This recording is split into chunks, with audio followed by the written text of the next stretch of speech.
Comfort zone అంటే నువ్వు సుఖంగా ఉన్నావని భ్రమపడే ఒక బందీఖాన. నీకు భయం వేయని చోటు, నిన్ను ఎవరూ ప్రశ్నించని చోటు. కానీ గుర్తుపెట్టుకో, సముద్రపు ఒడ్డునున్న పడవ చాలా సురక్షితంగా ఉంటుంది. కానీ పడవను తయారు చేసింది ఒడ్డును ఉంచడానికి కాదు, అలలను చీల్చుకుంటూ ముందుకు వెళ్ళడానికి.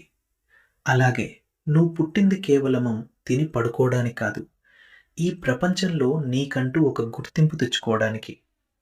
ఒక విత్తనాన్ని తీసుకెళ్ళి బీరువాలో దాస్తే అది అలాగే ఉంటుంది. కానీ అదే విత్తనాన్ని మట్టిలో వేసి ఎండను, వానను తట్టుకునేలా చేస్తేనే అది మహావృక్షం అవుతుంది. నువ్వు ఎప్పుడైతే ఇది నా వల్ల కాదు అనుకునే పనిని చేయడానికి ప్రయత్నిస్తావో, అప్పుడే నీ నిజమైన ప్రయాణం మొదలవుతుంది. అవకాశం ఎప్పుడూ ఇంట్లో కూర్చున్న వాడిని వెతుక్కుంటూ రాదు. శ్రమించే వాడికి మాత్రమే అవకాశాలు కనిపిస్తాయి.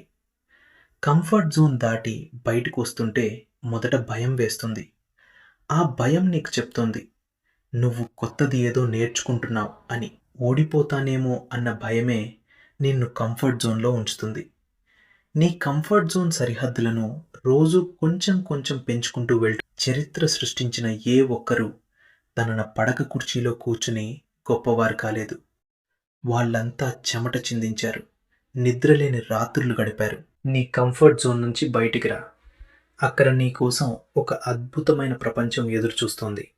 గుర్తుంచుకో, ప్రయత్నం చేయనిదే విజయాన్ని సాధించలేవు. అడుగు వేయనిదే గమ్యాన్ని చేరలేవు.